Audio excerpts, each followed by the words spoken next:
The Galactic Military Academy's lecture hall fell silent as the holographic display flickered to life. Commander Zephyx, a towering Altarian with scales that gleamed like polished obsidian, gestured toward the projection with one of his 4 arms.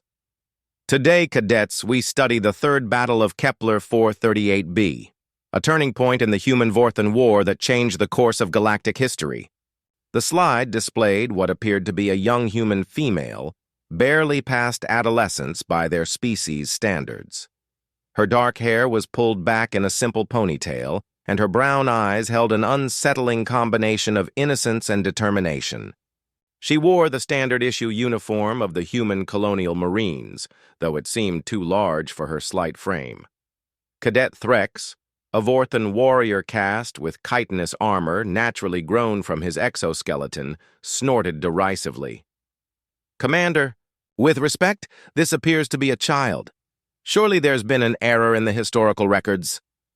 Several other non-human cadets chittered in agreement. The Xerillians' antennae twitched with amusement, while the crystal-based Quartzians resonated with harmonic laughter. Commander Zephyx's expression remained grave. "No error, Cadet Threx. This is Lieutenant Sarah Chen, age 17 standard years, and before this day is over, you will understand why she became known across 12 sectors as the Ghost of Kepler." The commander activated the next slide, showing a tactical display of the Kepler system. The Vorthan hegemony had deployed their most elite shock troops to the mining colony on Kepler 438b, 3,000 seasoned warriors armed with quantum disruptors and wearing battle armor that could withstand plasma strikes. They expected to crush the small human garrison in hours. Threx leaned forward, his compound eyes gleaming with professional interest. The hegemony's shock troops were legendary. Each warrior had survived at least 50 combat deployments. How many human defenders were there? 47, Zephyx replied quietly. Mostly engineers and miners who had volunteered for basic military training. Their average age was 19 standard years. A Felinian cadet, her fur bristling with skepticism, raised a clawed hand. "Commander, the tactical mathematics are impossible. Even human stubbornness has limits." The next slide showed the colony's layout, a series of mining tunnels beneath a collection of prefabricated surface structures. Lieutenant Chen had been studying the colony's geology surveys. While her fellow Marines prepared for a hopeless surface battle, she made a different calculation.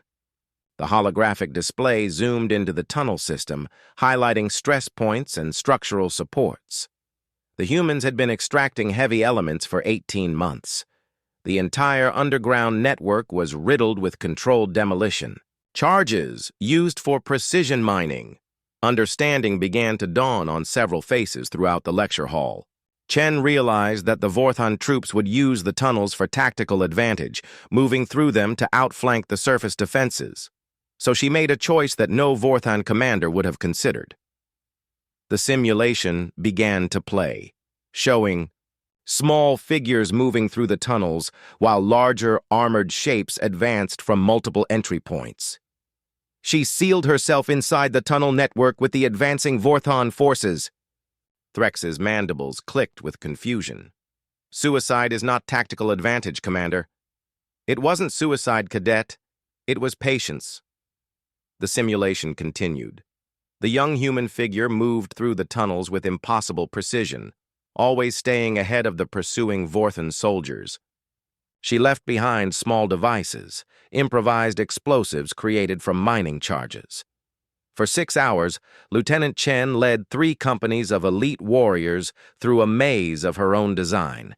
Every turn, every junction, every dead end had been memorized. From the geological surveys, she knew exactly where to place each charge for maximum effect. The holographic Chen reached a central chamber deep in the tunnel system.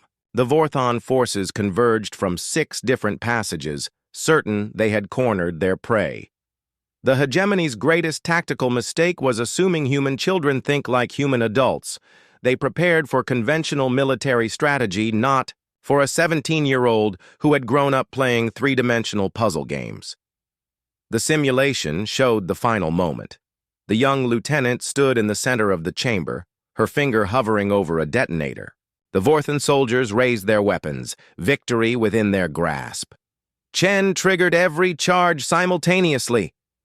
The holographic display erupted in a controlled cascade of explosions. The tunnel system collapsed in a precise sequence, creating a massive sinkhole that swallowed not only the underground forces but also the Vorthan command post and supply depot on the surface. The lecture hall was absolutely silent. In 17 minutes, Commander Zefix continued, Lieutenant Chen eliminated 73% of the invasion force and crippled their logistical capability. The remaining Vorthan troops retreated within 6 hours. Threx's voice was barely a whisper. And the lieutenant? The final slide showed a grainy image, rescue teams pulling a small figure from the rubble. Sarah Chen was unconscious, covered in dust and minor injuries, but alive. She had calculated the blast pattern to create a protective pocket around the central chamber. Human mining engineers, it turns out, are very good at controlled demolitions. She survived with 2 broken ribs and a concussion. The commander turned to face his diverse class of alien cadets. The Vorthan hegemony's post-battle analysis concluded that they had been defeated by a seasoned military strategist with decades of experience. They refused to believe the truth for over a year. He gestured back to the first slide, showing Sarah Chen's young face. When you encounter humans in battle, remember this lesson. They do not fight like any other species in the galaxy. Their children can be as dangerous as their veterans because they have not yet learned what should be impossible. The lecture hall remained quiet as the implications settled over the gathered cadets. Age in human warfare is not always wisdom. Sometimes it is simply the accumulation of limitations. Lieutenant Sarah Chen saw a solution that no experienced military mind would have considered, precisely because she was too young to know it was impossible.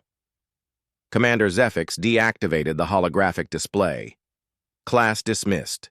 Tomorrow we will study the second battle of Proxima Centauri, where a human child defeated an entire Krell armada using nothing but mining equipment and what they called playground physics. As the cadets filed out, Threx lingered behind, staring at the empty space where Sarah Chen's image had been. Commander, he said finally, how do we prepare to fight an enemy that thinks like this?